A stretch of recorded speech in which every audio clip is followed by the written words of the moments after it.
Muy buenos días a todos. Vamos a dar inicio a esta reunión un poquito atrasados. Buenos días. Temas técnicos, pero estamos ya para comenzar. Antes que nada, quiero dar las gracias al licenciado Jadiel Ramírez, gerente de recursos humanos de esta planta GKN, a José Luis Rojas, que es nuestro anfitrión, como siempre atendiéndonos bien. José Luis, muchas gracias.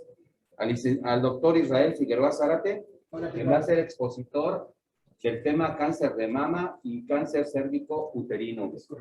Asimismo, no tarda en llegar el doctor Jorge Santibáñez, que va a hablar sobre cáncer de próstata. Agradecer también al licenciado Manuel Galicia, que como siempre, de manera incondicional, está con nosotros apoyándonos, a todo su equipo de colaboradores del Seguro Social, y decirles también, darles un afectuoso saludo de nuestro secretario general, el licenciado Alejandro Rangel, que por causas de trabajo, motivos de trabajo, no está con nosotros, pero seguramente se va a enterar de los temas que aquí estamos tratando. Les envía a todos los presentes un cordial saludo. Pues sin preámbulos, que vamos algo atrasados, demos paso a Javier, que nos va a dar unas palabras de bienvenida para todos los que estamos aquí presentes. Muchas gracias. Bueno, pues buenos días a todos. Muchas gracias por estar aquí en nuestra casa, GKN Villagrán. Les agradecemos mucho el haber considerado nuestra planta para estar aquí en estas pláticas. Creo que la última vez que estuvimos fue en noviembre, más o menos, reunidos. Y pues bueno, la invitación era para que estuvieran nuevamente aquí. Esta es su casa. Los temas son bastante interesantes, sobre todo la aportación en lo que es nuestros trabajadores. Pues bueno, qué bueno que estén por aquí y bienvenidos. Cualquier cosa que haga falta, pues por favor, somos nosotros sus anfitriones y entonces lo que necesiten. Bienvenidos y pues adelante, que tengan una muy buena sesión. Gracias. Sí. Cualquier cosa. Sí, no. La salida no es. Adelante, por favor, licenciado Esquivel. Pues cedemos el uso de la voz al doctor para que empiece la exposición. Hola a todos, ¿qué tal? Muy buen día. Yo soy el doctor Israel Figueroa. Pues soy orgullosamente laboro en la unidad de medicina familiar número 49 aquí en Celaya, Guanajuato, por parte del Instituto Mexicano del Seguro Social. Tenemos una cirugía, trabajamos, pues estábamos. Buenos días. Hola Alex, buen día, muy bien, ¿cómo estás tú? Hola. Bien, también. Gracias.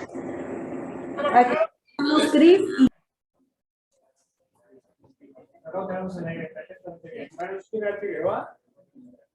Orgullosamente represento al Instituto Mexicano Social, medalla Miguel Hidalgo. Fui condecorado con la medalla Miguel Hidalgo por atención a pacientes de COVID y con todos los derechos. Afortunadamente, gracias, no tuvimos muchos pacientes de GKN, gracias a las medidas de protección que realizaron todos ustedes aquí en sus filtros, a la cuestión de las medidas de seguridad que tienen en la presión de su comedor. Afortunadamente no tuvimos muchos pacientes hospitalizados de GKN. Bueno, si fuera necesario, los hubiéramos atendido por muchísimo gusto, de total calidez y calidad que el Instituto Mexicano del Seguro Social tiene para la. Voy a platicarles un poquito acerca de la cuestión del cáncer de mama y un poquito acerca de la cuestión del cáncer uterino. Aquí veo personas adultas, todos ustedes son expertos y todos ustedes me van a ayudar a participar un poquito en esto. Veo bastantes damitas y pues bueno, pues ustedes me van a ayudar bastante en esta situación porque son expertos en esta situación. ¿Qué es cáncer de mama? ¿Cuál es su nombre? Hola, Clau. ¿Qué es el cáncer de mama? Es algo feo, claro. Sí, es algo que nosotros como Instituto Mexicano del Seguro Social no quisiéramos que ninguna mujer pasara por este proceso de llegar a tener una situación de cáncer, sobre todo porque si se detecta a tiempo es curable y se salvan las vidas. ¿Cómo vamos a hacer? La plática va a estar organizada precisamente para identificar algunas de las situaciones. También todos los caballeros, si tienen pareja, si tienen esposa, novia, etcétera, para que nos ayuden a poder identificar de manera temprana algunas situaciones dentro de la cuestión de la salud de la glándula mamaria que pudieran ser indicativos de que tenemos que realizar acciones de manera pronta para poder salvar la vida de una mujer. De manera breve, el cáncer de mama tristemente, es la primera causa de muerte por cáncer en mujeres en México. Y es curable, si se detecta a tiempo es curable. ¿Qué es lo que tendríamos que hacer? Pues hacer una detección oportuna, hacer una detección temprana. Y para eso, pues qué bueno que todos son adultos. Caballeros, ¿qué tal? ¿Es usted casado? Sí. Su esposa realiza la autoexploración. ¿Le ha comentado usted a ella que debería de realizar su autoexploración? ¿Sabe usted qué día tiene una mujer que realizar su autoexploración? No se preocupe, para eso estamos. Toda esta sesión es para una cuestión de compartir el aprendizaje. Pero vamos a preguntarle a una damita, ¿cuándo tiene que hacer su autoexploración? ¿Cuál es su nombre? Margarita. Margarita. A ver, platícanos. Tú que eres una damita, ¿cuándo tiene que hacer una mujer su autoexploración? ¿En qué momento de su ciclo menstrual? ¿En qué momento del mes debe de realizar su autoexploración?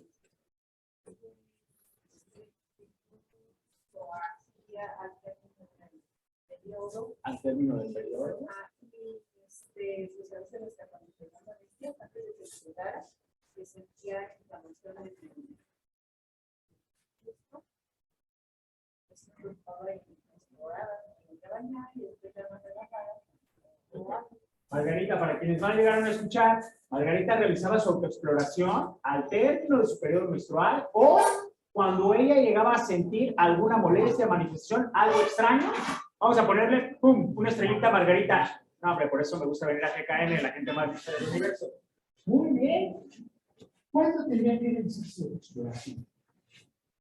Antes, durante, después del periodo. Antes, durante y después del periodo. Claro. Ok, esto es así más o menos como los que somos católicos. Vamos a revisar un poquito acerca de estas situaciones. Esto es bien importante que nosotros lo aprendamos. Hombres y mujeres vamos a participar en la cuestión de la detección de Una cáncer. petición, por desgracia fallaron los micrófonos. Entonces, lo que le pediríamos, aparte de alzar un poco la voz, ponerse quizá en esa esquina para que supuesto. llegue Claro, el sí. audio para quienes están en las sedes, por favor. Con todo Gracias. total gusto, claro que sí. Bien importante, el cáncer de mama es un tumor maligno, ¿sí?, que se va a originar precisamente de la glándula mamaria. Va a haber algunas situaciones como factores de riesgo y va a haber algunas situaciones que nosotros, como adultos, hombres y mujeres, tendremos que tomar en cuenta para evitar que esta sea la situación, la principal causa de muerte por cáncer en México en las mujeres, ¿ok? La detección temprana va a seguir siendo como tal importante en esta situación de la lucha contra el cáncer de mama. Aquí ya Margarita ya nos platicó cuándo realiza ella su autoexploración. ¿Recuerdan su nombre? Claudia nos platicó también cuándo ella sugiere realizar la cuestión de autoexploración. Bueno, cuando el cáncer de mama, como cualquier tipo de cáncer, se detecta de manera tardía, las probabilidades de nosotros como servicio de salud, como médicos, poder otorgar una situación que pueda ser curativa, pues tristemente con cualquier tipo de cáncer, no solamente el cáncer de mama, el cáncer, ¿cuál es el cáncer más peligroso? El que se detecta tarde, ¿ok? Habrá algunos cánceres, como el cáncer de mama, que la posibilidad de detección está al alcance de nuestra mano, de sus deditos, de sus yemitas, de sus manitas, tanto de hombres como de mujeres, ¿ok? Esto es bien importante. Si se detecta a tiempo, la probabilidad de sobrevida es prácticamente del 100%. Si se detecta tarde, va disminuyendo la posibilidad. Pero como le digo a todas mis pacientitas, si llegáramos a tener esa situación de que se presenta el cáncer de mama, esto no es sinónimo de muerte, ¿eh? Vamos a iniciar juntos una lucha y que con esta situación seguramente vamos a tener una situación de sobrevida y seguramente vamos a sobrevivir. Y tengo muchas pacientes que van a sobrevivir. Ese es un ruido muy bonito. Es más frecuente en mujeres, bueno, pues obviamente, pero también hay que tener en cuenta que también el cáncer de mama, aunque es muy poco probable, puede también ocurrir en hombres. Y curiosamente en hombres es más agresivo. Una de las primeras preguntas que tendremos nosotros que tener, ¿es una situación genética? Sí, se condiciona con cuestiones genéticas. Hombres y mujeres tendríamos que preguntarnos, oye, mi mamá tuvo situaciones de cáncer de mama, mis tías por el lado de mi mamá tuvieron cáncer de mama, mi abuelita por el lado de mi mamá tuvo cáncer de mama. Si la pregunta es sí, o si estuvo ante algún tratamiento de situación de la mama, tanto hombres como mujeres tendríamos que realizar nuestra situación de autoexploración. Ahorita nos vamos a enfocar precisamente para la cuestión, obviamente, sobre las damas. Pero sí es importante también que sepamos que también el cáncer de mama se puede presentar en hombres. Es poco frecuente, pero tristemente en hombres es mucho más agresivo. Por eso también nosotros tendríamos que realizar nuestra autoexploración, o si también nosotros detectamos alguna masa, alguna alteración, pues acudir al servicio de medicina familiar, a nuestras acciones preventivas, para poder realizar un examen, realizar alguna exploración más detallada y poder descartar cualquier tipo de estas situaciones. Ok, factores de riesgo. Vamos a ver quién me va a ayudar. Señorita, ¿cuál es su nombre? Usted. Magali. Magali, ¿cuáles serían los factores de riesgo para desarrollar cáncer de mama? Los que te cuentes, no te preocupes. No es un examen. Alguno que se te venga a la mente, no te preocupes. Aquí no vamos a calificar a nadie. ¿Cuál se te viene a la mente? ¿Fumar? Claro que sí, Magali, por supuesto. Una de las peores sustancias que ha hecho el ser humano es el tabaco, porque tiene más de 100 sustancias cancerígenas. Excelente, bien, Magali. Caballero, ¿cuál es su nombre? Manuel. Manuel, ¿qué otro factor de riesgo se te ocurre para desarrollar el cáncer de mama? El alcoholismo, bueno, también, ¿ok? Todas las adicciones van a hacer que nuestro DNA vaya sufriendo ciertos cambios. Si nosotros tenemos una predisposición genética, pudiera llegar a ocurrir. No es quizás uno de los factores más predisponentes, pero también tendremos que tomar en cuenta que cualquier adicción, cualquier sustancia nociva para nuestro organismo, puede llegar a ser una lesión en nuestro DNA y puede llegar a ocasionarnos algún tipo de alteraciones de salud, dentro de ellas la asociación del cáncer. ¿Cuál es su nombre? Lupita, ¿alguna situación que se te ocurra como factores de riesgo para desarrollar cáncer de mama? Un golpe. Okay. ¿Es muy bonita esa situación? Sí, de repente me llegan a mí al consultorio comentando, de niña me pegué, cuando era adolescente me pegué, tuve un accidente, me golpeé sobre el pecho. Curiosamente, la situación de tener un traumatismo, un golpe directo sobre la glándula mamaria, afortunadamente no nos va a condicionar una situación de aumentar el riesgo sobre el cáncer de mama, sino veríamos más cáncer de mama, porque seguramente muchas damitas han tenido un golpe en su pecho de manera involuntaria, y pues afortunadamente los golpes no son un condicionante como tal para la aparición del cáncer de mama. Aparte de la predisposición genética, es el sedentarismo y la obesidad. Claro que sí. Los antecedentes hereditarios va a ser el principal factor. Pregúntense ustedes y hagan dentro de su cuestión de árbol familiar, hombres y mujeres, mamá, tías por el lado materno, abuelita por el lado materno, que haya sido, aunque no haya tenido cáncer, pero que la hayan estado atendiendo por alguna situación de mama, es bien importante que ustedes estén haciendo su autoexploración mes con mes, con mes, con mes, o sus acciones preventivas, como puede ser la mastografía, si es que ya tienen más de 40 años. El tener más de 40 años es un factor de riesgo. En la población mexicana, el cáncer de mama o los precursores o las etapas iniciales de cáncer de mama se ven más a partir de los 40 años. Tristemente, esta situación de edad ha disminuido, ¿sí? Porque han aumentado otros factores de riesgo, como el uso de anticonceptivos hormonales. No están contraindicados si dentro de la familia no hubo antecedentes de cáncer de mama, pero sí, dentro de nuestra familia hubo antecedentes de cáncer de mama por el lado materno, están contraindicados los anticonceptivos hormonales. Eso es bien importante, porque conocemos muchas damitas que toman píldora del día siguiente prácticamente como si fueran lunetas, como si fueran dulces, cada semana, cada fin de semana, y decimos, no te preocupes, mira, puedes, si no quieres tener un embarazo de manera pronta dentro de tu proyecto de vida, hay algunos otros métodos anticonceptivos que no van a ser hormonales, porque tú tienes factor de riesgo para desarrollar cáncer de mama. Entonces, no tomes píldora del día siguiente, ni tomes pastillitas, ni tomes algún otro método que tenga hormonas. Vas a utilizar algún otro que no te va a predisponer a tener cáncer de mama. Tener el primer hijo después de los 30 años, el no dar lactancia materna, el no haber tenido hijos, también esa situación, porque el no tener esta situación de lactancia, eso es un factor de riesgo para tener, ok, yo no tengo hijos, mi primer hijo nació después de los 30, doctor, ¿voy a tener cáncer de mama? No necesariamente, pero sí es muy importante tener estos factores de riesgo para concientizarnos y hacer nuestra autoexploración mes con mes con mes con mes.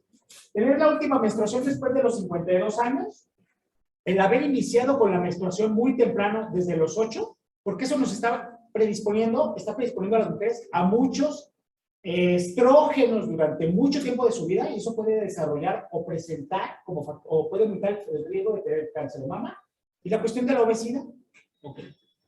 Pregunta, nosotros los hombres, los estrógenos es un condicionante. Mientras más estrógenos hormonales, y nosotros tenemos antecedentes de cáncer de mama en nuestra familia, eso va a aumentar nuestro riesgo. Pregunta, ¿los hombres desarrollamos estrógenos? ¿Quiénes desarrollan estrógenos? ¿Hombres o mujeres? ¿Se acuerdan de eso? Si no se acuerdan, no se preocupen. Nosotros los hombres generalmente nuestra principal hormona es la testosterona, por eso nos ven bien fuertotes. Y a las mujeres las vemos bien guapas gracias a los estrógenos, porque cuando empiezan a desarrollar estrógenos, yo tengo 2 hijas y ya les he explicado, sus pechitos empiezan a crecer, sus pompitas se empiezan a ser muy bonitas y sus cinturita se empieza a ser muy delicada y muy linda. Eso es gracias a los estrógenos. Pero los estrógenos, si tenemos un antecedente de cáncer de mama en la familia, eso, mientras más tiempo la mujer tenga situaciones de exposición a los estrógenos, pues obviamente eso puede ser un factor de riesgo. Pero pregunta, ¿nosotros los hombres desarrollamos estrógenos? ¿Quién sabe producir esa cáncer también? Ok, sí, es bien importante. Aquí el último punto, quizás no lo alcanzamos a notar un poquito, pero se llama obesidad. Sí. Una consulta, ¿es verdad que a veces por ciertos alimentos causa cáncer? Qué bonita pregunta, ahorita la vamos a ver. Primero vamos a contestar a de si los hombres tenemos estrógenos o no. A mayor volumen de grasa abdominal, mayor cantidad de estrógenos, también nosotros podemos producir. Por eso vemos hombres con pechos muy protuberantes a mayor masa abdominal. Ahí se producen los estrógenos en el hombre. Esa pregunta que me acabas de hacer, ¿cuál es tu nombre? Julio César Valle. Julio César. Julio César, como el emperador romano. Claro que sí. Fíjate que hay un estudio en Estados Unidos de por qué ha habido un aumento de cáncer de mama en Estados Unidos y se ha asociado con algunas situaciones alimenticias. El que las vaquitas se les dé hormonas para que tengan mayor producción de leche, hay una situación que todavía está en estudio. Si eso favorece el que las mujeres norteamericanas, estadounidenses como tal, tengan mayor predisposición a tener cáncer de mama o no. El que los pollitos les estén inyectando hormonas para que crezcan muy rápido, también está en estudio si hay un aumento de tasa de cáncer de mama o no. Los estudios todavía no se han publicado, nunca han llegado a ninguna conclusión. ¿Qué te puedo decir yo como médico? Sí. El que los animalitos estén expuestos a esa situación hormonal, sí, hay una situación de que favorece esta cuestión de las situaciones de cáncer de mama. No sé si te has fijado incluso alguna...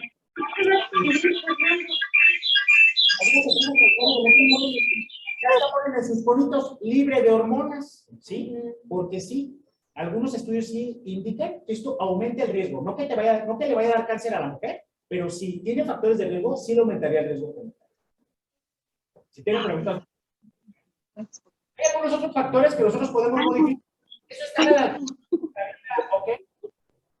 La alimentación, mientras más rica en carbohidratos y baja en fibra, va a aumentar nuestra masa corporal, vamos a tener mayor obesidad y luego entonces, ya dijimos que la obesidad va a producir más estrógenos, eso puede condicionarnos, si tengo factores de riesgo genéticos, a pues desarrollar cáncer de mama.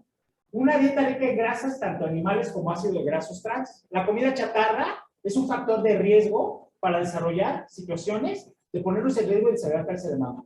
La obesidad, el sedentarismo, el consumo de alcohol a mayor de 15 gramos y el tabaquismo, ¿sí? Son las situaciones que se han encontrado como factores de riesgo para el desarrollo de cáncer de mama. Ok, vamos a ver la cuestión de la autoexploración. La autoexploración es muy importante, es mes con mes, con mes, con mes, con mes. Todos los que tengan esposas, a ver, levanten la mano los que son casados, hombres que tengan esposa. Pareja, novia, eso, yo también. Es bien importante esto que les voy a comentar, ¿ok? La autoexploración es al término del periodo menstrual, ¿sí? Vamos a contar el periodo menstrual, el primer día, termina el periodo menstrual, pero vamos a contar el día que tuvo su inicio de periodo menstrual, el día que le bajó, ¿ok? Y vamos a contar de 7 a 10 días después, y son los días en los que la mujer debe de realizar su autoexploración. Esos son los días. No antes del periodo menstrual, ¿no? No al día 20 del periodo, después de haber iniciado el periodo menstrual, no. Es entre el día 7 y el día 10. ¿Por qué en esos días? Porque las cuestiones hormonales, sobre todo la progesterona, ¿sí? Que está muy elevada antes de que tengan su periodo menstrual, hace que puedan sentir bolitas, nodulitos, inflamación en sus pechos, si se hace la autoexploración días antes de que venga su periodo menstrual. Lo ideal es hacerlo entre el 7º y 10º día. Es cuando están más desinflamaditas sus pechos y es cuando pueden llegar a detectar alguna nodulación del tamaño como si fuera un frijolito, y es cuando pueden y deben acudir a un centro de salud para poder realizar alguna acción preventiva, ¿ok? Pero sí tiene que ser bien importante, mes con mes con mes, del 7º al 10º día, después del inicio del periodo menstrual. Ya les comenté por qué, ¿ok? Ok, se me olvidó, híjole, se me pasó, ya es el día 15, Israel, no me acordé, no te preocupes. Tal como lo platicó Manuela, cuando sientan la necesidad, realicen su autoexploración, pero de preferencia que sea mes con mes con mes. Ya les dije cuáles son los días adecuados, pero si no, realícenla una vez al mes, no hay ningún problema.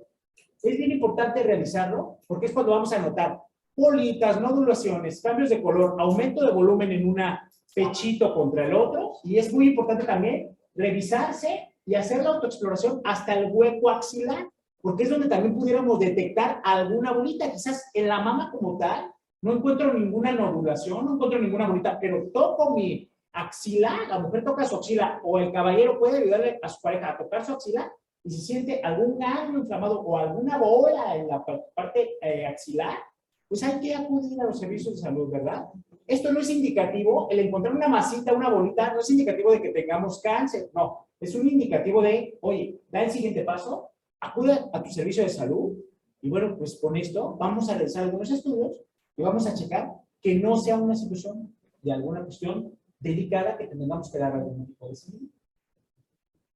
La autoexploración, bueno, pues esto es muy importante. Conocer los senos es muy importante, ¿ok? Bien importante. Todas las mujeres cuando van a realizar su autoexploración deben realizarla frente a un espejo, ¿ok? Es muy diferente verme yo desde la parte superior y decir, bueno, pues creo que todo está bien. No, verse frente al espejo, ¿ok? Checar que una mama no esté más grande que la otra, que no tenga un cambio de coloración distinto, que el pezón no esté hundido. Esto es muy importante y solamente viendo bien frente a un espejo lo van a poder ver de manera adecuada. Si lo veo desde arriba, quizás no voy a notar todos los cambios. Si lo veo frente al espejo, perfecto. Si mi pareja me apoya, pues mucho mejor, ¿no? También me puede ayudar. Una vez al mes, y es algo bonito, y eso pues, se puede realizarse por ahí. Hay que observar frente al espejo cambios en la forma, tamaño, superficie de la piel, si hay hundimientos, si hay alguna inflamación, enrojecimiento, úlceras, piel de naranja. Cualquier situación que a usted les llame la atención, pueden acudir al servicio de salud. Créanme que nosotros como médicos jamás vamos a decir, ay, no hay nada, no. ¿Nos vamos a regañar? No, nadie vamos a regañar. Vamos a orientar y lo más adecuado sería, por lo menos yo en mi consultorio, invito a que pase la pareja y también enseñarle la importancia de que participemos como pareja en esta situación de la exploración. Primera causa de muerte en México por cáncer de mama, que es prevenible. Es importante que la pareja, el hombre, participe en esta situación de la autoexploración y no hay ningún problema. Ver. Y la segunda situación es tocar, ¿sale? Tocar. Hay que tocar de manera suave, hay que tocar el pecho, hombres, mujeres, hay que tocar nuestros pechos, nuestro hueco axilar, y si detectamos alguna bolita, algo que nos llame la atención, algo que, sin que nuestros dedos no van a hacer el diagnóstico de cáncer, pero si estoy tocando algo que me está llamando la atención, pues acudo a mi servicio de salud. Es bien importante realizarlo de pie y acostados, ¿sí? De las dos maneras, porque la grasita, el pecho, toma una situación o una consistencia distinta si estoy de pie que si estoy acostadito. Si estoy acostadito, la grasita se redistribuye y es más fácil tocar las nodulaciones. De hecho, es como hacemos la exploración en el consultorio, la hacemos tanto de pie como la hacemos acostadito. Es muy importante, pues, colocar una almohadita, nuestra manita, para poder realizar la exploración del pecho que vamos a realizar, incluir el hueco axilar. Y bueno, pues yo voy a realizarlo en la otra posición, con el otro pechito, tanto de pie como acostadito. Y tomar nuestro tiempo, ¿ok? No es nada más hacer, listo, ya pasó, ya se acabó. No, tomar nuestro tiempo porque es nuestra vida, es nuestra salud. Y acuérdense, las situaciones que se detectan a tiempo pueden salvarnos. Ahí vemos unas imágenes, ¿sí? En donde podemos ver cómo se realiza la autoexploración de una manera muy gráfica. Checarnos frente al espejo, bien importante. levantar nuestras manitas. Al levantar nuestras manitas, nuestra glándula y nuestra grasita se va a redistribuir y es en donde vamos a poder observar hundimientos, bolitas, masas, alteraciones, situaciones que no son simétricas. Y bueno, pues hay que acudir. Eso no quiere decir que tengo cáncer, no sé. Por eso voy a acudir con el médico. Poner nuestras manitas, ¿sí?, en la cadera y entonces hacer este movimiento hacia adelante, porque también ahí es donde pudiéramos notar con este movimiento si hay alguna tumoración. La tumoración va a sobresalir sobre la piel y se va a notar inmediatamente. Pero es con paciencia, ¿sale? No es luego tomamos más tiempo y le dedicamos más tiempo, se lo platico a mis hijas, le dedicamos más tiempo a las redes sociales, al Facebook, al WhatsApp, al Instagram, a muchas cosas. No hagas esto, bonito, nada menos. No te va a llevar mucho tiempo y esto puede salvar tu vida. Y sinceramente le dedicamos mucho tiempo al Facebook. Déjame dedicarle más a esta situación. Muy importante, hay que revisar todo nuestro pechito. Hay que hacer una ligera presión muy suave sobre el pezón. Y si hay salida de líquido de cualquier coloración, bueno, pues hay que acudir a nuestra clínica para que el médico nos pueda orientar o solicitar los estudios correspondientes. Hay que hacer la exploración contralateral, tocar nuestro pecho y también llevar y siempre revisar nuestro hueco axilar. También en algunas ocasiones el cáncer de mama puede dar manifestaciones iniciales en la cuestión del hueco axilar. Y como les platico, realizarlo acostaditas, ¿sí? Porque la grasita se redistribuye de manera diferente. De hecho, es mucho más sencillo llegar a tocar alguna nodulación cuando lo realicen acostadita.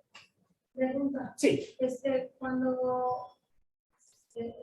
sale líquido, en la etapa, después de la etapa de amamantación, y hablemos de unos 10 años después, es normal ya sale líquido. No, no sería normal. Si ya tuvimos, yo tengo 2 hijas.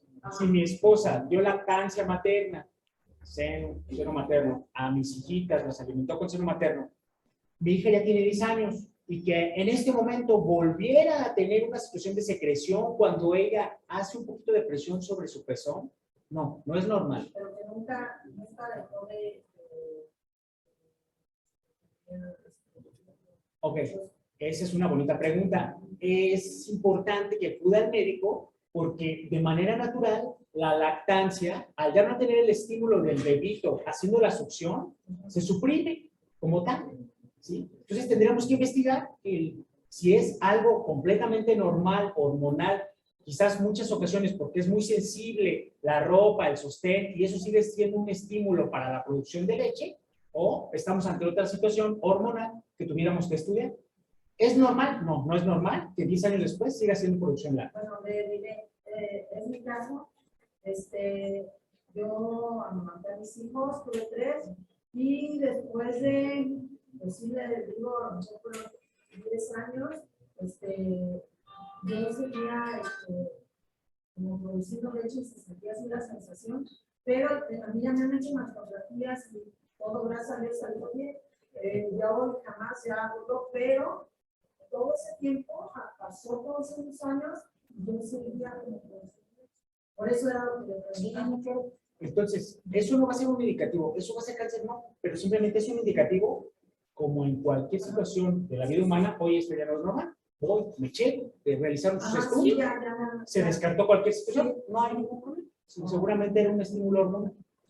Y en el caso de una mujer de la tercera edad, 70 y tantos años, en el pezón le saliera como una espinilla, como un barrito, eso... Ahí lo adecuado sería acudir al médico, el médico va a realizar la exploración, vamos a revisar con nuestros deditos y nuestra vista, y si es necesario vamos a solicitar un ultrasonido para poder descartar que no haya algún otro proceso más delicado por el cual esté presentando ese tipo como de barrito o ese tipo de abscesito que pueda estar presentando. Sí, porque regularmente se ha hecho mastografías, pero a última fecha le salió esa, pues piensa que es como una espinilla, Que puede ser muy probable, porque como tenemos muchas glándulas sebáceas en esa zona, lo más probable es que sea eso.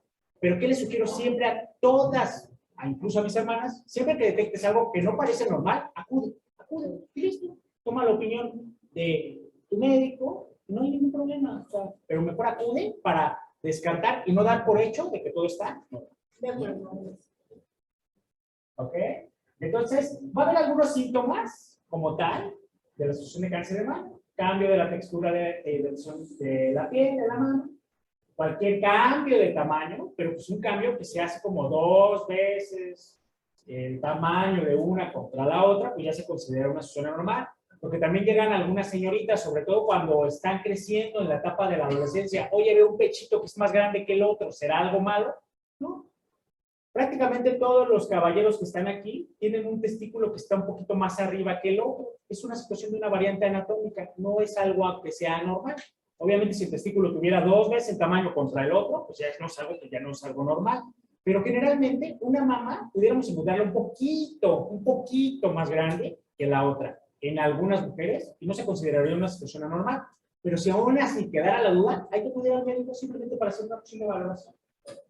Situación de enrojecimiento, descamación de la mama, esto no es normal, habría que acudir al médico. Secreciones anómalas o sangrados en el pezón, hay que acudir al médico, no va a ser necesariamente como tal una opción de cáncer, pero hay que estudiarlo. Bultitos, inflamaciones en la mama o en la axila, formas extrañas o hundimientos en la piel de la mama, aumento en el grosor de la piel de naranja como tal, y hundimiento del pezón. Esos son los datos que nos deben de alertar. Oiga, doctor, ¿esto es cáncer de mama? No lo sé, pero es indicativo de voy a acudir con mi médico para tener una revisión y hacer mis acciones correspondientes que pueden salvarme la vida, ¿no? Para hacer el diagnóstico de cáncer de mama, bien importante, el diagnóstico de cáncer de mama no se hace con la vista, no se hace con los dedos. Cuando ya hay, pienso, ¿no? Mi hermano tiene una masa en su mama derecha. Oye, hermano, ¿tengo cáncer? Déjame tocar. No, pues no lo sé.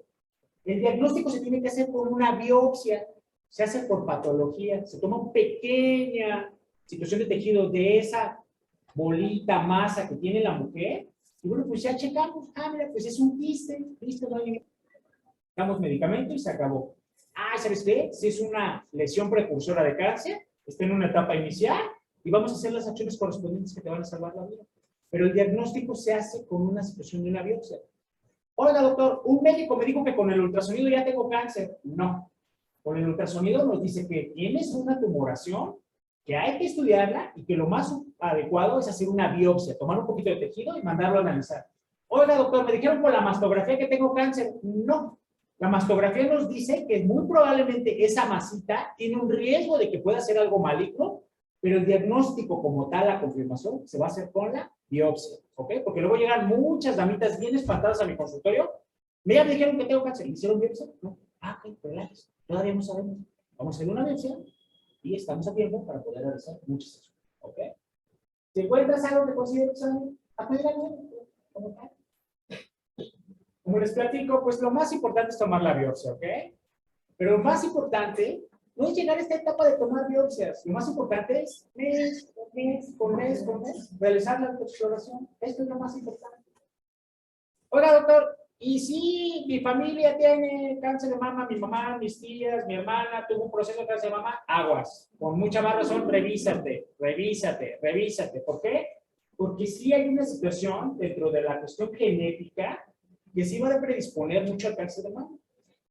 ¿Sí conocen esa damita? No ven a Brad Pitt, por favor. No, luego ven a Brad Pitt y hasta Dios les da. Bueno, pero esta damita que se llama Angelina Jolie, no sé si ustedes sepan, pero dentro de su familia, su mamá, sus tías, su abuelita, su línea materna, tenía una predisposición genética impresionante para cáncer de mama. Algunos de sus familiares femeninos, dentro de su rama familiar materna, fallecieron por cáncer de mama. Y el cáncer de mama genético de la familia de Angelina Jolie, súper agresivo. ¿Qué hizo Angelina Jolie, que es súper inteligente? Fácil. O sea, me estoy haciendo mi detección, pero si yo ya sé que tengo esa alteración genética, ¿qué hago? ¿Qué hizo Angelina Jolie? En el 2013 se mandó a quitarle las mamas. Listo. ¿Cuándo va a tener cáncer de mama Angelina Jolie si ya se operó las mamas y ya no tiene senos?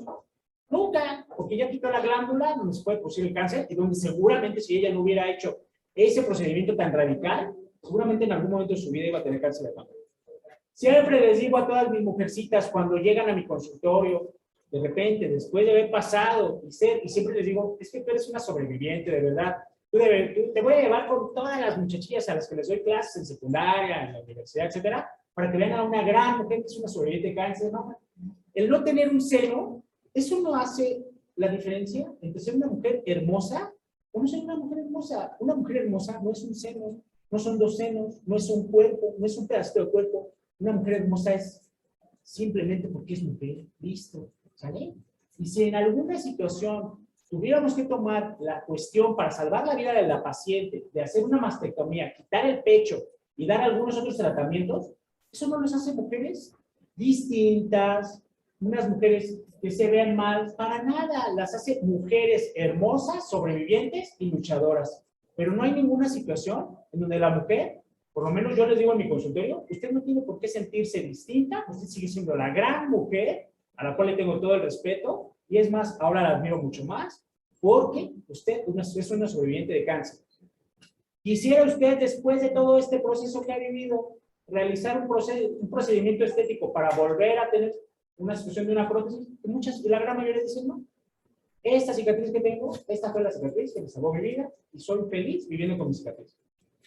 Siempre les digo a los esposos, es mejor tener una esposa con una cicatriz que no tener esposa. Siempre les digo a las mamás, pues es mejor tener una cicatriz que ver a mis hijos crecer sin su mami, ¿no?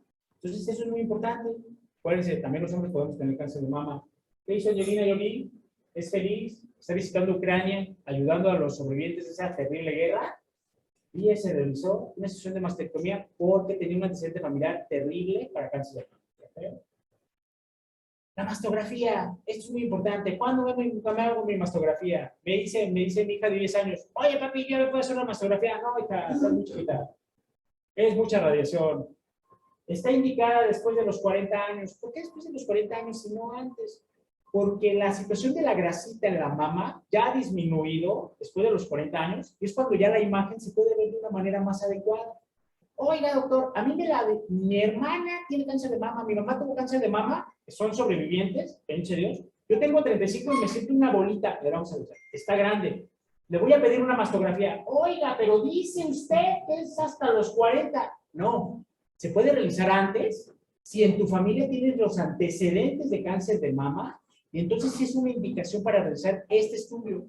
Este estudio es el mejor en todo el mundo. Ustedes van a cualquier país del mundo y el estudio de la mastografía es el más adecuado, gold standard, para poder identificar lesiones muy pequeñitas que pueden ser premalignas o malignas y poder realizar las acciones correspondientes, ¿ok? Antes de los 40, si llegaron a tener alguna bolita y no tienen antecedentes, lo ideal es hacerse un ultrasonido. ¿Qué hace la mastografía? Pues buscar o detectar alguna lesión, pequeñas lesiones que no llegamos muchas veces a tocar con nuestros dedos, ¿ok? Oiga, doctor, pero yo tengo 40 y no tengo ninguna bolita y estoy sana. No importa, tienes 40, hazte tu mastografía. ¿Cada cuándo me voy a hacer mi mastografía, doctor? ¿Te la vas a hacer este año? ¿Te la vas a hacer después a los 2 años? Si todo está bien, y no hay ningún problema. Porque con la mastografía vamos a detectar lesiones que nuestros deditos no alcanzan a tocar y que nuestra vista no alcanza a observar. Ok. Oiga, pero yo tengo miedo, nunca me la he hecho. ¿Duele?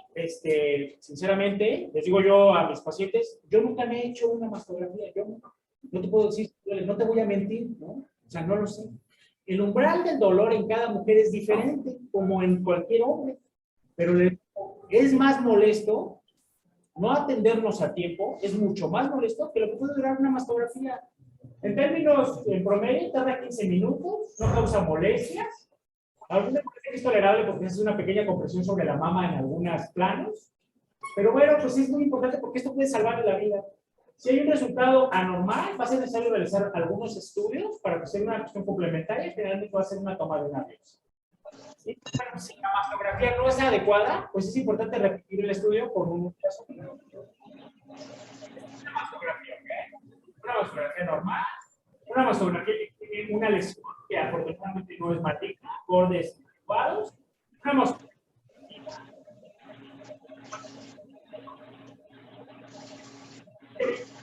Aparentemente, acuérdense, no podemos decir que ya tiene cáncer de mama, pero ya es una lesión festiva, algo más. Pero mastografía. La mastografía que es como tal de detección oportuna, que es la que les invitamos a todas las mujeres de más de 40 años a realizarse un año, 2 años de detección. La diagnóstica, cuando ya encontramos alguna masita, alguna bolita, alguna situación normal, y observar qué está pasando dentro de nuestra mama, ¿ok? Razones para realizar de la mastografía, pues lo primero que es que hay que acudir, ¿no? A realizarse el estudio. Acudan al IMSS, en el IMSS les vamos a mandar de manera gratuita a realizarse un estudio que es tiempo, y esto va a salvar de preferencia, no se vayan a llevar un vestido, de preferencia con ropa de 2 piezas, ¿sí? Para que no tengan que quitarse toda su ropa, solamente la parte superior. Bañarse y no ponerse desodorante ni tal, ¿sí? Porque esto puede darnos alteración a la hora de hacer la interpretación de la cuestión de la imagen que nos está.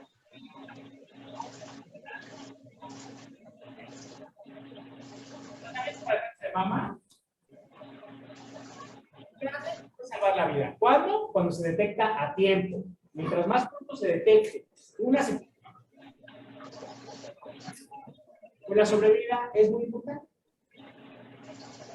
Existen son médicos, es quirúrgico, si ya se detecta, ya se está un poquito más avanzado. La radioterapia, la quimioterapia, y al que no quisiéramos llegar nosotros como Instituto Mexicano del Seguro Social, es a los tratamientos que son paliativos, es decir, ya se detectó el cáncer muy tarde, nunca hiciste tu detección con tus manitas, nunca hiciste tu detección mes con mes con tu vista, no acudiste a hacerte tus acciones preventivas año con año, que son gratuitas, que te mandamos en el IMSS, para eso pagas tus cuotas, ve y acude y saca el servicio, danos, no te preocupes. No quisiéramos esas acciones paliativas, de ya, para salvar la vida ya no hay mucho que hacer, solamente es para quitar las situaciones de dolor o sufrimiento. Es una enfermedad que se presenta principalmente en mujeres, pero que también puede aparecer en los hombres. Como médico, ¿cuál es el mejor tratamiento a seguir? Y lo más importante, la detección oportuna va a posibilitar una sobrevida de 5 años. Va a salvar la vida. ¿Qué vamos a llevarnos de aquí? Está al alcance de sus manos y de sus ojos, mes por mes. Después de que inicie su periodo menstrual del 7º al 10º día, oiga doctor, yo ya no menstruo, estoy en la menopausia, van a elegir un día. Sí, licenciada. El día 10, realizar su exploración.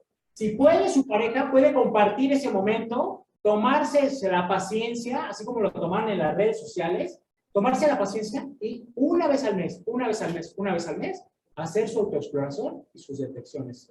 Las invitamos a pasar a sus unidades de medicina familiar para sus detecciones oportunas. Si no, todavía no tienen más de 40 años, simplemente para hacer que nuestras compañeras realicen y les enseñen a realizar su autoexploración. Y si tienen más de 40 años, pues para solicitarles una mastografía que puede salvarles la vida.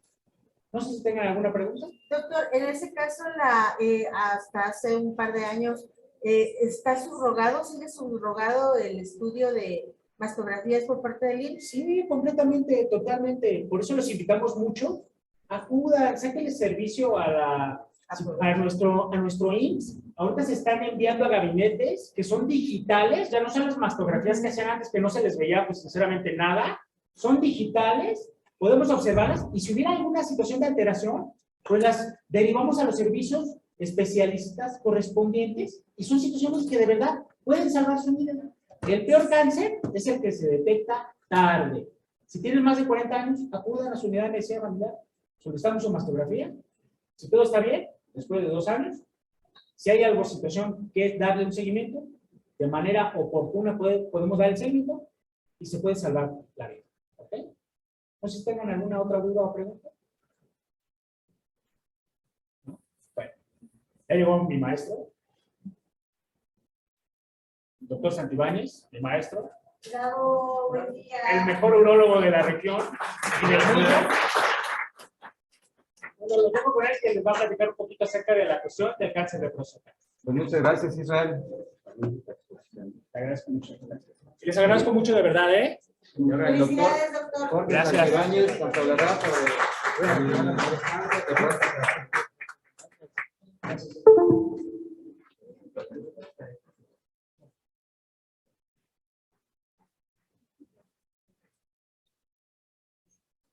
Buenos días, pues vamos a tomar el tema de la próstata. No sé, algunos de ustedes han oído hablar de ella, algunos de ustedes pues la traen consigo, otros han oído hablar de sus papás, ¿verdad? Que tienen algún problema con la próstata, sus abuelos, etc. ¿Alguno de ustedes sabe lo que es la próstata? ¿Tienen idea de lo que es o para qué sirve? A ver, alguno de los que la portan, joven de azul, no me sé sus nombres, pero ¿qué idea tienes de lo que es la próstata? Sí.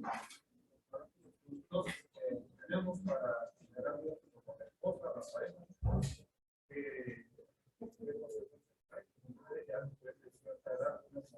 pareja,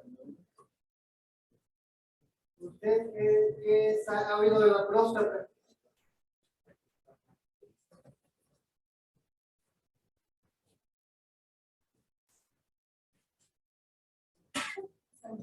¿Alguna de las damas que ha oído de la próstata? ¿Qué saben de la próstata? Porque han oído que operaron al abuelito de la próstata, que el papá está enfermo de la próstata, que alguien tiene cáncer de próstata y que le están dando un tratamiento, pero ¿qué es ese desconocido? Entonces es importante, para empezar, que conozcamos, que nos enteremos qué es la próstata. Es una glándula. Las glándulas producen hormonas, producen sustancias y tienen alguna función en el cuerpo. La próstata es una glándula que está situada exactamente hacia la salida de la vejiga. Están los riñones, están los ureteros, los riñones producen orina, la orina se conduce a través del ureter y va a llegar a la vejiga, que es un depósito, tiene una función de almacenamiento de la orina. Y la orina se almacena y luego sale hacia el exterior, y antes de salir al exterior a través de la uretra, en el hombre es más larga, en la mujer es más corta, tiene diferentes funciones, está la próstata, está esa glándula, que cuando el paciente es joven, no va a condicionar ninguna obstrucción, pero conforme el paciente va creciendo, va aumentando la edad, así como nos salen canas, nos salen arrugas, llegan los pacientes, doctor, ¿por qué me creció la próstata? Les digo yo, bueno, ¿por qué cree que le salieron canas? ¿Por qué cree que le salieron arrugas? Son cosas de la edad y que tienen que ver con factores genéticos. Hay familias en las que todo el mundo se enfermó de la próstata, creció y sufrió alguna obstrucción que lo tuvieron que operar. Y hay familias en las que la mayoría llegan a los 80 años y no tuvieron ningún problema. Así como hay familias de jóvenes, están todos con el pelo blanco, pero de color normal. Son variaciones genéticas y variabilidades propias de nuestra población. Entonces la próstata está a la salida de la vejiga, y al estar a la salida de la vejiga, si se inflama, hagan de cuenta que la manguera la oprimimos, como si le pusiéramos un pie a una manguera para que no saliera el agua, y entonces a la orina le cuesta trabajo salir. La próstata tiene una en el paciente joven, y conforme va creciendo, va causando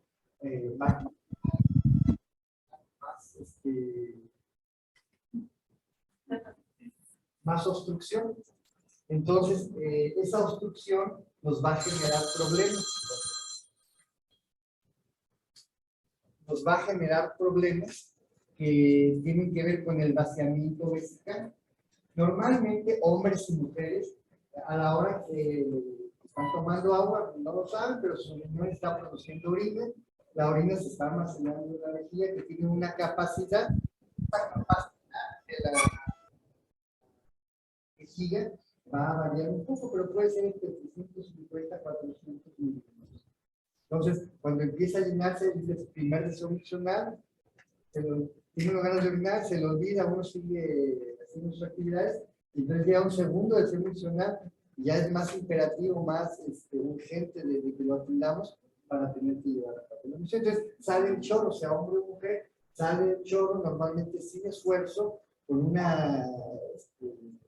un diámetro importante, no hay que empujar, no hay que quedarse con ganas, normalmente, y el chorro tiene que ser contigo. Cuando la próstata empieza a crecer, Ustedes imagínense una lima con su cáscara de los gajos y que en medio de ello pasara una manguerita, sería la oreja.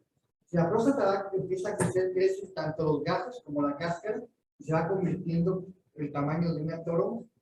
Si los gajos crecen a la misma magnitud que la cáscara, no nos condiciona tanta obstrucción.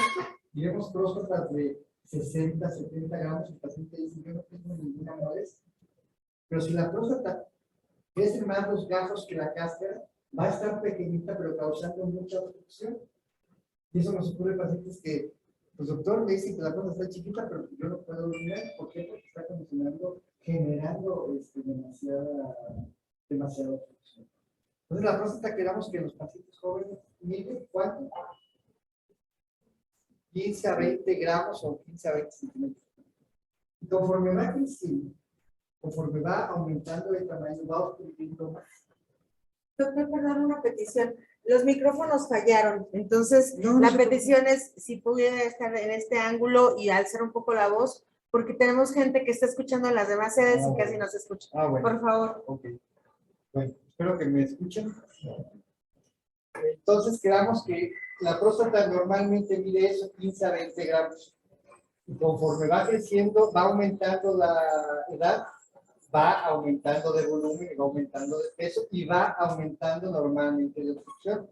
Lo normal es que haya próstatas pequeñas que no obstruyen y próstatas grandes que sí nos condicionan la obstrucción. Pero puede pasar que haya una próstata pequeña muy obstructiva y que haya una próstata muy grande y que no sea obstructiva. El tamaño no nos define qué vamos a hacer de tratamiento. Muchas veces a los pacientes les dicen, señor, Pedrito tiene una próstata muy grande, pero si no tiene síntomas, si no tiene datos de cáncer, vigilancia, no hay que hacerle nada. Si tiene síntomas del tamaño que sea, hay que atenderlo y manejar. La próstata nos va a dar dos tipos de problemas. Unos que son los problemas obstructivos, que es lo que ahora se llama crecimiento prostático obstructivo, que nos da síntomas de vaciamiento, alteraciones en el vaciamiento. Les decía yo que normalmente el paciente no tiene por qué tener esfuerzo para orinar, pero cuando la próstata está obstructiva, el paciente empuja, se queda con ganas, hace esfuerzo porque está obstruyendo. Son datos de vaciamiento urinario, de vaciamiento vesical. Esto es para hacernos reaccionar que tenemos que ir a atendernos primero a nivel institucional con el médico familiar a lograr realmente si hay alguna patología urológica o no, porque deben de saber que la próstata tiene dos tipos de enfermedades. En un mismo órgano podemos tener dos enfermedades. Uno es el crecimiento obstructivo que dice, el otro es el cáncer de próstata. Puede haber crecimiento obstructivo, por un lado, sin cáncer. Estar el paciente tapado con una sonda y orinando sangre y todo lo grave que ustedes quieran y no tener cáncer.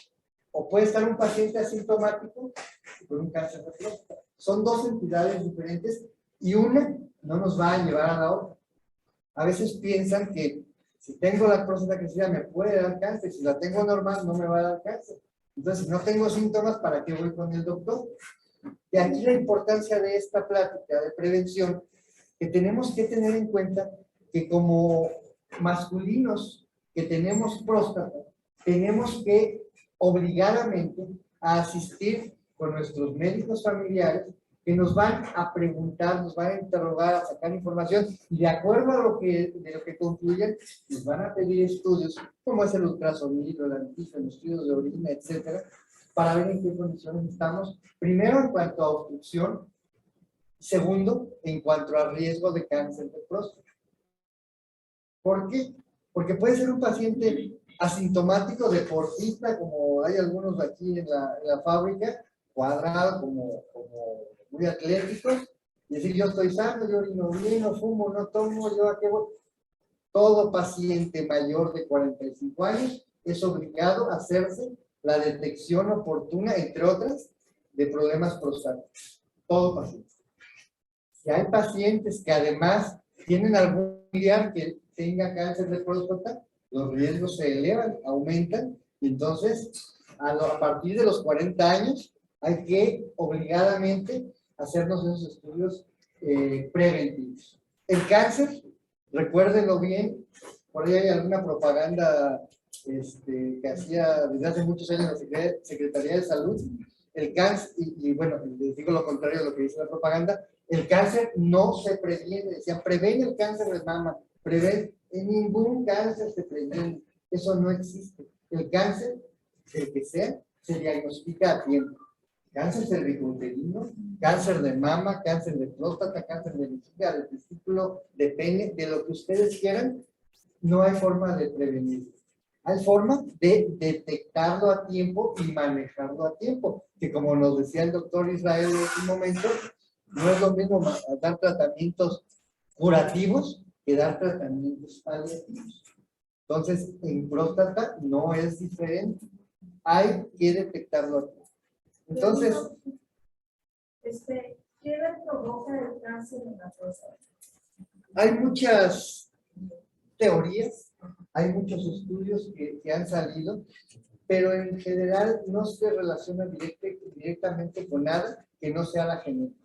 Hay relación con el consumo, con pacientes que consumen muchas carnes rojas, que consumen mucha grasa, fumadores. Por ahí hay algún artículo que dice que los pacientes que tienen mucha actividad sexual van a tener cáncer de próstata. Y hay otro artículo que dice que los pacientes que no tienen actividad sexual van a tener cáncer de próstata. En realidad ninguno es concluyente. Y hay también estudios que dicen que si comen jitomate no les va a dar cáncer de próstata. Son nada más elucubraciones, no se ha concluido nada.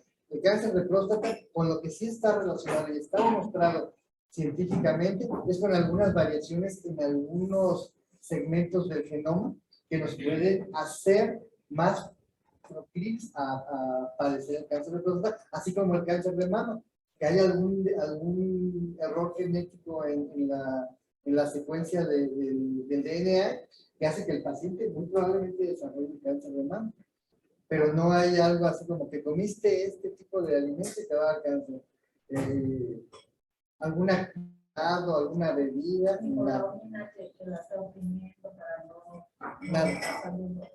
Nada demostrado hasta hoy científicamente. Y cuando existe un cáncer cervical, para allá vamos a ir, para allá vamos a ir. Entonces, estamos obligados a atendernos normalmente a partir de los 45 años y si tenemos antecedentes de familia con cáncer de próstata, tenemos que hacerlo desde los 40 años. Básicamente es el antígeno prostático, estudios de sangre básicos, estudios de orina, ultrasonido y parte del ultrasonido, lo último es, y lo más importante, la exploración física, que debe incluir el tacto rectal. A partir de ahí, no hacemos un diagnóstico de cáncer de próstata. Podemos sospechar que el paciente tiene algún grado de obstrucción para orinar, entonces tiene la enfermedad de crecimiento prostático obstructivo con datos de la columna. O podemos sospechar la presencia de un cáncer de próstata. Sospechar.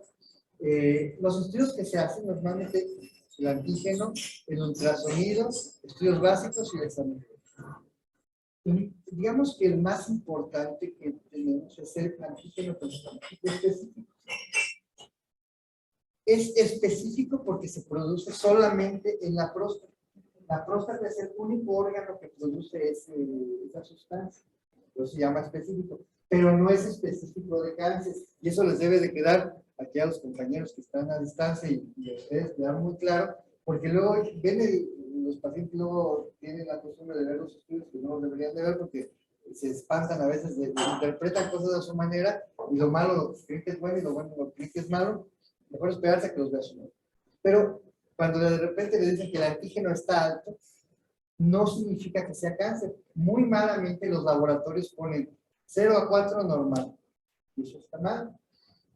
Hay estudios, hay estudios con cortes muy largas, muy grandes, en los que tenemos una población de 100 personas.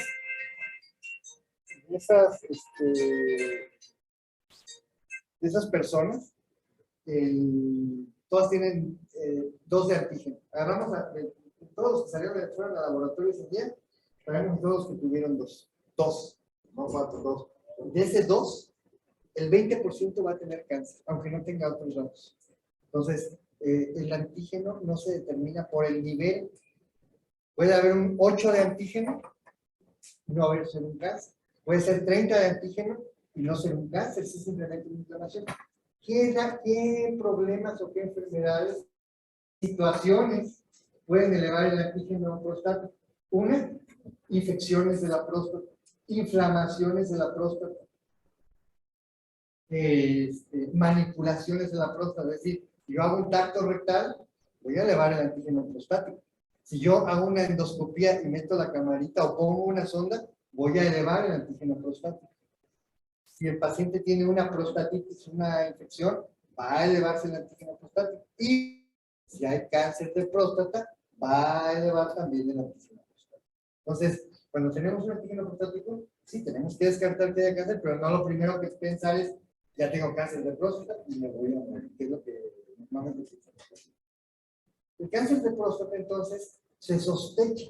Tenemos un paciente que el antígeno está elevado. ¿Por qué lo vamos a sospechar o por qué no lo sospechamos?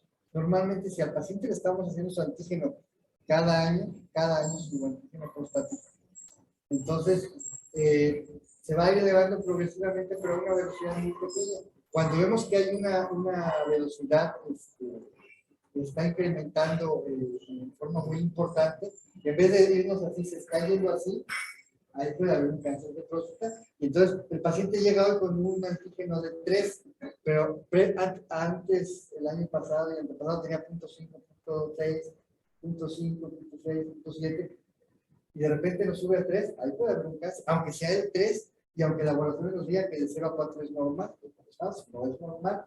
De hecho, en los últimos congresos nos dicen, no podemos decir valores normales de la antígeno. Es para cada paciente. Más bien lo que nos da una pauta a pensar o no es cómo se va elevando el nivel de antígeno. Por eso es importante hacerlo cada año. Porque si hoy yo tengo 1, pero previos años tenía 0.3, 0.2, 0.3, de repente me sube a 1, tenga uno de esos puntos. Y si tengo 8, pero el año pasado tenía 7 y el año antepasado 7 y aumentó 7.5, seguramente no voy a tener gastos de carga. Entonces lo que sigue va a ser un tacto rectal. Si el antígeno está elevado y ya el tacto rectal se toca algo sospechoso, entonces puede ser que haya sospecha de un diagnóstico de cáncer. Entonces tenemos que confirmar. O también se confirma cuando operan a un paciente que no tiene datos, pero que no podía orinar, que parecía todo benigno, le hacen la cirugía, sacan el tejido, se manda a estudiar, entonces se confirma como un cáncer de pues ya a partir de ahí. Lo que hacemos en el tacto rectal, que todos los hombres tienen, así como creo que es el día que les puede pasar, es la única tocar la próstata es a través del tacto, no hay otra forma. Entonces introducimos el dedo y tocamos primero el tamaño, la consistencia, la temperatura, la movilidad, si se mueve o no, los bordes hacia la vejiga, hacia adelante, hacia los lados, la textura, si está rugosa. Cualquier nódulo en la próstata es un cáncer de próstata sospechoso. Nosotros tenemos un nódulo y el antígeno está normal, hay que hacer biopsia. Si tenemos un nódulo y hay un antígeno elevado, bueno, pues con malas van a hacer biopsia. Si no tocamos nada, pues el antígeno está elevado de forma sospechosa, tenemos que hacer biopsia. Hay dos tipos de antígeno, el antígeno total y el antígeno libre. No me voy a meter mucho en eso para no confundirnos. Solo les puedo decir que el antígeno fracción libre, que algún día tendremos en nuestro hospital, tiene validez cuando está entre 4 y 10. Entre 4 y 10, el antígeno libre nos ayuda a sospechar o descartar un tumor de próstata. Y cuando está menos de 4, cuando está más de 10, el antígeno fracción libre no nos sirve de absolutamente nada. Entonces ya tenemos la sospecha, hacemos la biopsia de cáncer de próstata y resulta que nos dicen que es positivo. ¿Qué vamos a hacer? Todo va a depender de muchas condiciones. Es el momento en el que vamos a etapificar al paciente. El tapificar al paciente significa, bueno, ver en qué momento estamos. Hay que pedir una tomografía, un gamagrama, ver cómo quedó el antígeno, y entonces en base a eso podemos ver si está en una etapa temprana y que nada más esté limitado a la próstata, o si este tumor ya se salió de la próstata y está invadiendo un órgano vecino como es la vejiga o el recto, o está dándonos metástasis a distancia. El tratamiento va a ser totalmente distinto. Tenemos que ver las condiciones del paciente. No es lo mismo un trabajador de esta planta que diario viene, se levanta temprano, viene una ejercicio, a que sea un paciente que esté postrado en cama, que tiene 2 años que no se mueve, pues no le vamos a dar el mismo tratamiento. Si el tumor está confinado a la próstata, debemos ofrecer algo curativo. Y esto va a depender también de la edad. Los pacientes, antes teníamos el límite de 70 años, ahora es 5 años, y de acuerdo a las condiciones del paciente, si es menor de 70 años, si está confinado a la próstata, no se ha salido de aquí, el paciente es candidato a un tratamiento curativo. Entonces se extrae la próstata con todas sus coberturas y con las vesículas seminales y queda un hueco ahí. Ese hueco se jala la vejiga y se une con la uretra, que es el que va hacia el exterior, y ya pues, la próstata queda fuera. Antes de estudiar para ver que no haya salido que no se haya salido de la cápsula y de sus límites. Entonces, si así fue, el paciente prácticamente está curado de cáncer de próstata. Si el patólogo no sabe que el borde de la vejiga salió positivo o el borde de la uretra salió positivo, habrá que manejarlo con otras sustancias y con otros medicamentos. Si este tumor está en un paciente que no se puede operar porque tiene una cardiopatía, porque el índice clínico es muy alto, pues entonces se le da tratamiento como si ese tumor ya se hubiera salido de la próstata, se le da un tratamiento paliativo.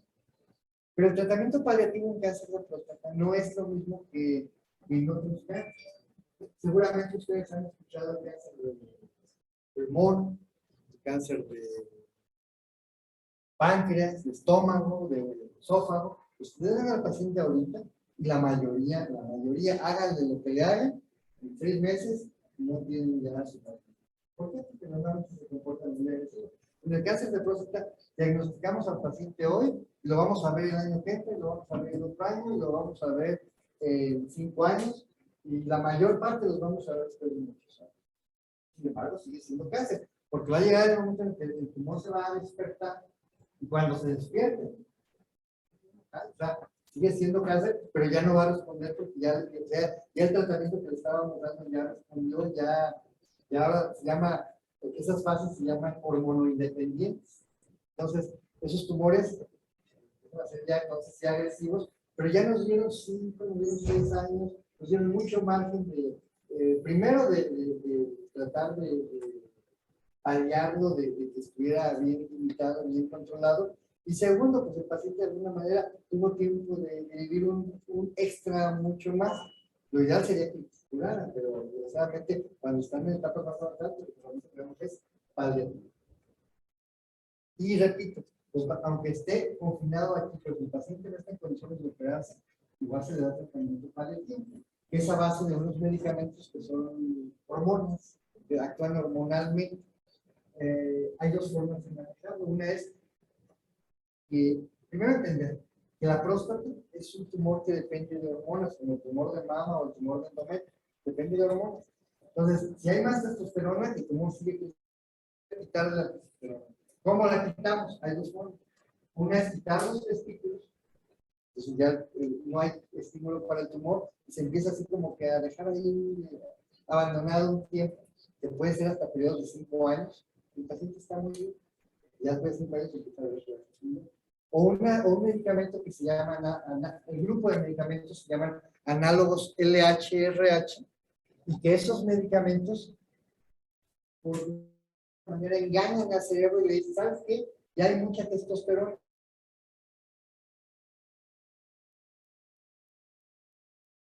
Ya no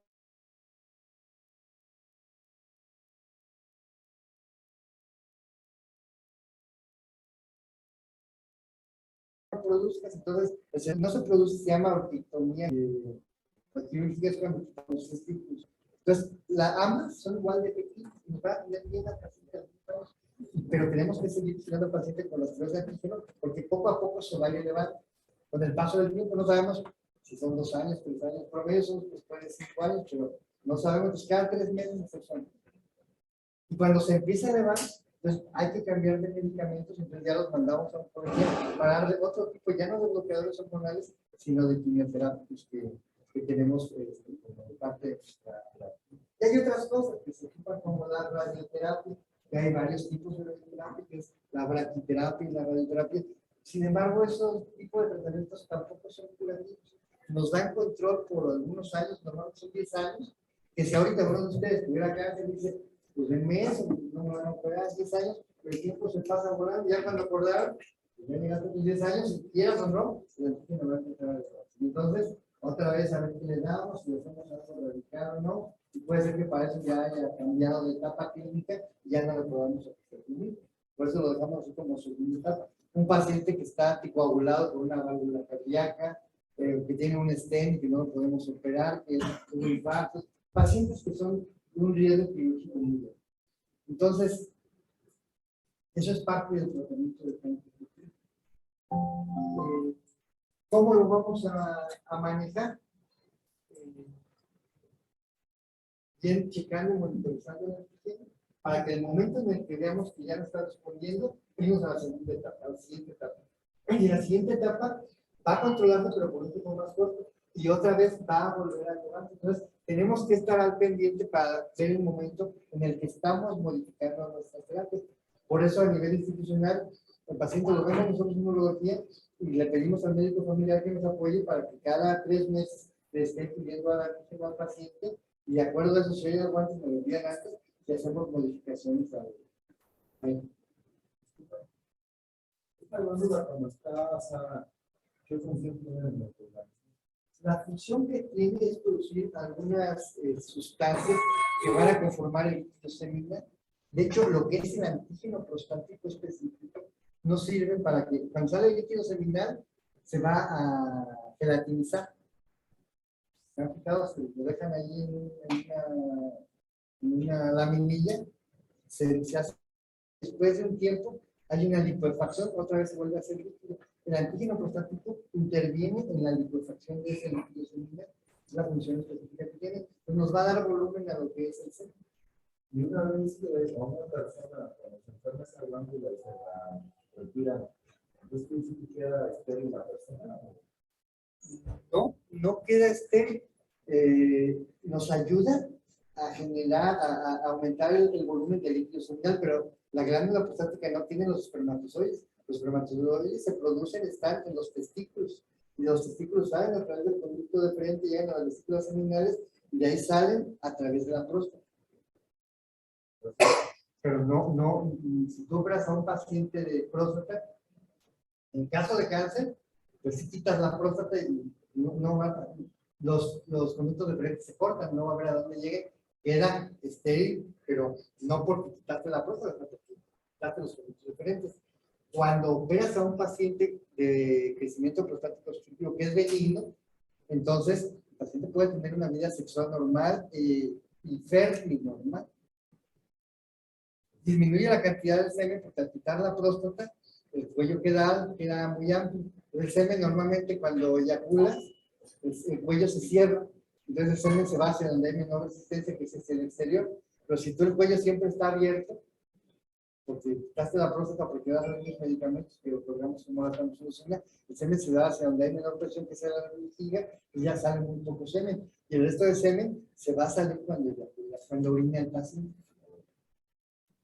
Entonces, aquí espero que más o menos hayan entendido cuál es el abordaje del cáncer de próstata, cuál es a grosso modo su manejo y cuál es la importancia de que ustedes se estén tratando de forma preventiva con sus unidades familiares.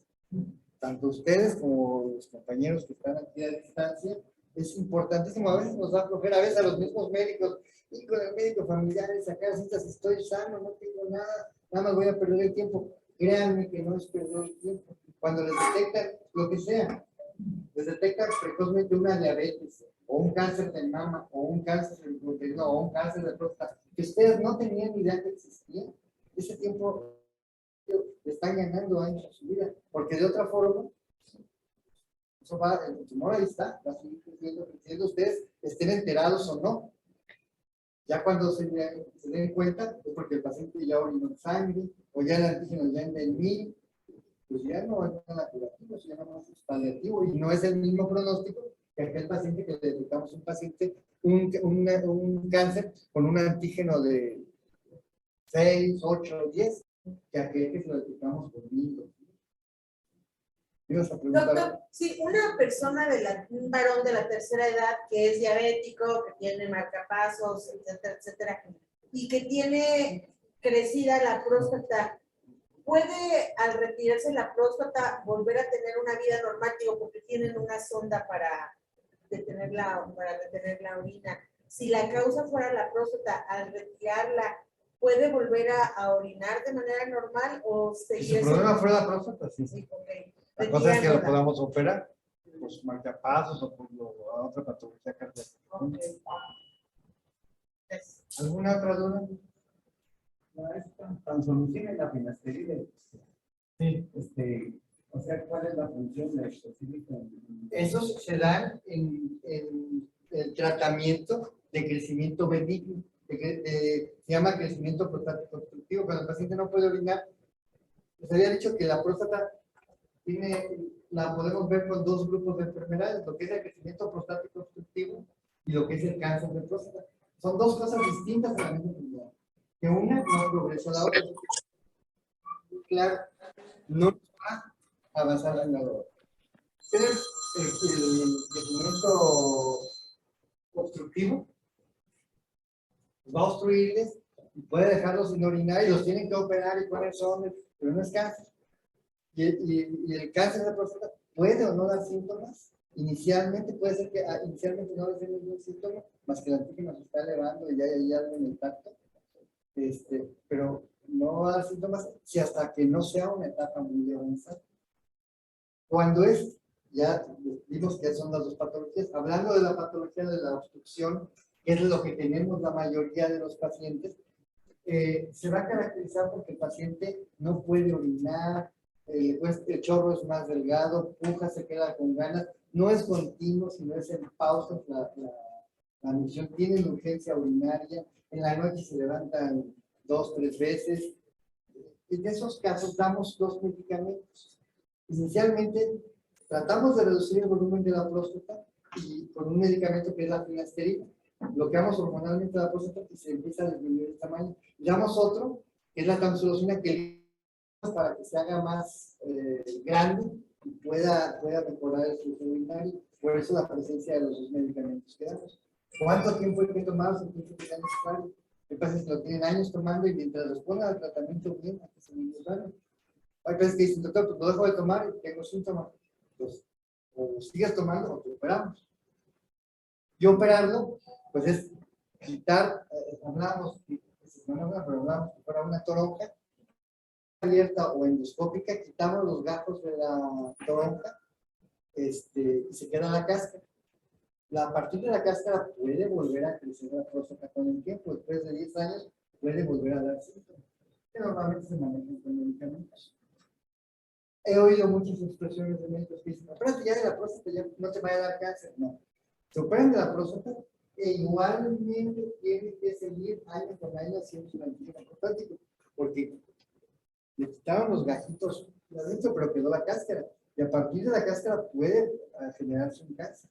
Entonces, el hecho de que alguien se opere de la próstata o que esté tomando medicamento, no significa que no pueda haber un cáncer y tenemos que continuar en su seguimiento preventivo.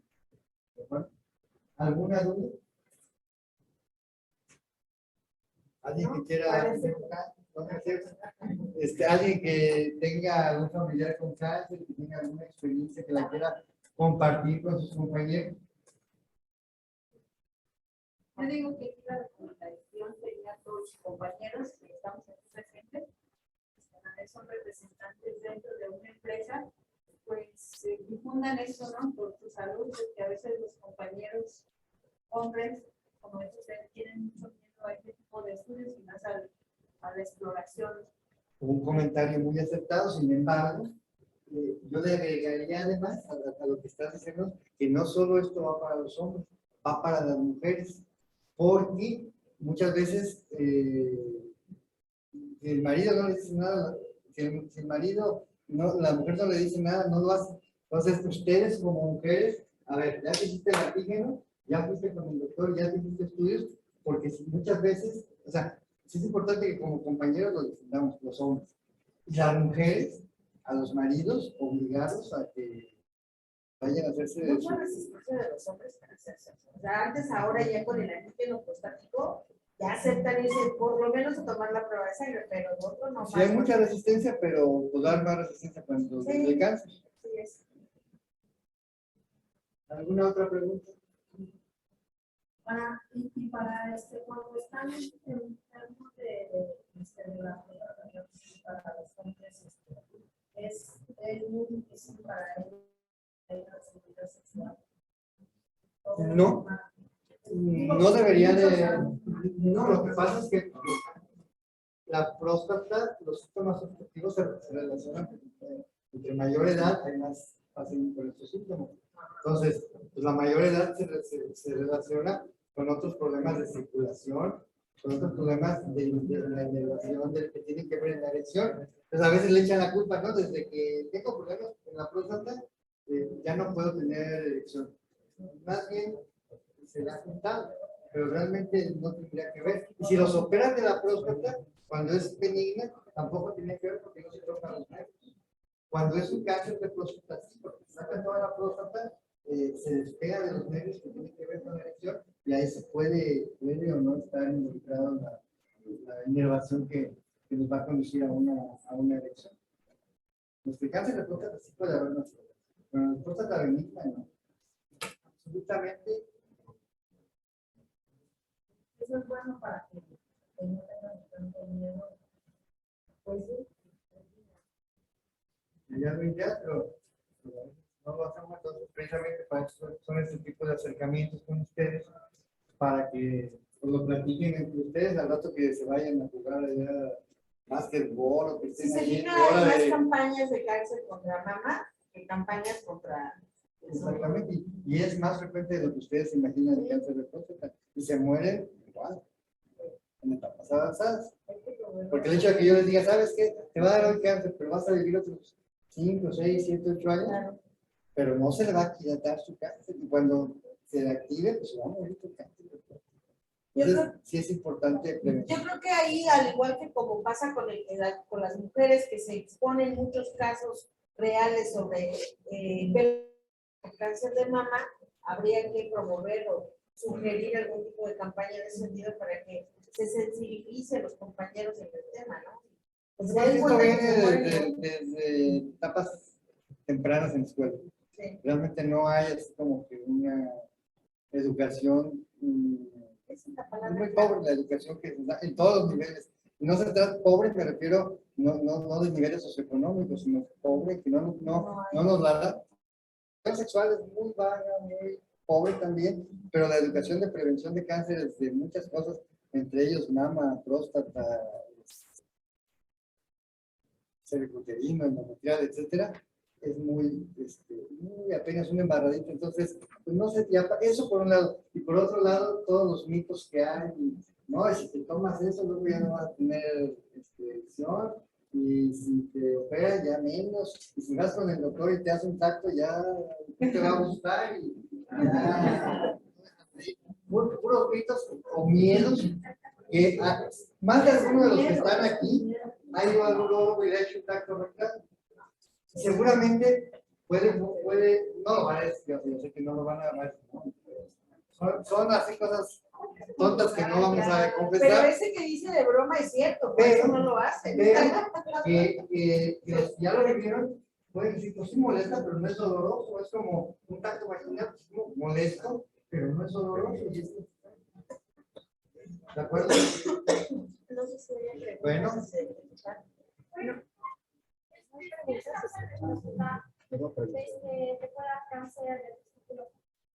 Son dos cosas diferentes. ¿Te puede dar también? Sí, pero no porque uno te va a llevar al otro. El cáncer de testículo es también importante, también sería motivo de otra plática, porque es otro grupo etario, es otro grupo de edad. Es muy común de los 15 a los 40 años. Y la principal característica del cáncer de testículo es que es un crecimiento unilateral normalmente. Unilateral es un crecimiento progresivo a los pasos de meses, indoloro la mayoría de las veces. El paciente no se da cuenta, a veces están jugando partidos de fútbol y hasta que no les dan el balonazo, caray, por el balonazo me creció el testículo, y van con el otro filo, me dieron un balonazo o estaba teniendo actividad sexual y me pues, una patada ahí voladora salió, y se me inflamó el testículo, pues ya lo voy a comprar, oye, pero eso no me creció de... Ya al principio nos dicen, no, doctor, claro que sí, yo ayer no, ya empiezas a hablar, no, sí, creo que sí, que el cumpleaños de no sé qué, y vas rastreando y resulta que eso creció en 3, 4, 5, 6 meses. Por eso es importante enseñar a nuestros niños desde chiquitos, en diario, así como las mujeres cada mes se hacen la exploración de mama, a los hombres nos va a ver porque es diario, desde niños, tocar cualquier nodulación extraña que se sientan, llevarlo al médico. Puede ser no en el testículo la nodulación, sino en el epidemio, benigno, pero cualquier tumorcito o nodulación en lo que es el parénquima del testículo es igual a cáncer testicular. Y esto es muy grave porque son precisamente jóvenes en edad productiva laboral que a algunos han llegado con metástasis. Los testículos de 1 kilo, de 2 kilos, ya con metástasis a hueso, a pulmones, pero no se los diagnosticaron porque no se dieron cuenta. Oye, pero no te veías esa abuela. Pues no, estaba acá normal, me daba pena decirle a mis papás, a mi esposa. Entonces, sí es muy importante también que lo lleven al resto de sus compañeros, ustedes también, a explorarse desde niños, diario a la vez. Bien dice que por lo que debe ser la campaña desde las escuelas, desde los niños. Y eso jamás nos lo han dicho en la escuela. Bueno, pues si no hay alguna duda, les agradezco su atención y espero que esto sea de verdad un punto de reflexión para ustedes, para que a partir de ahora tomen más importancia a lo que es su salud y prevenir enfermedades, no solo del tipo oncológico que estamos manejando ahora, sino en general. Muchas gracias. Gracias, doctor.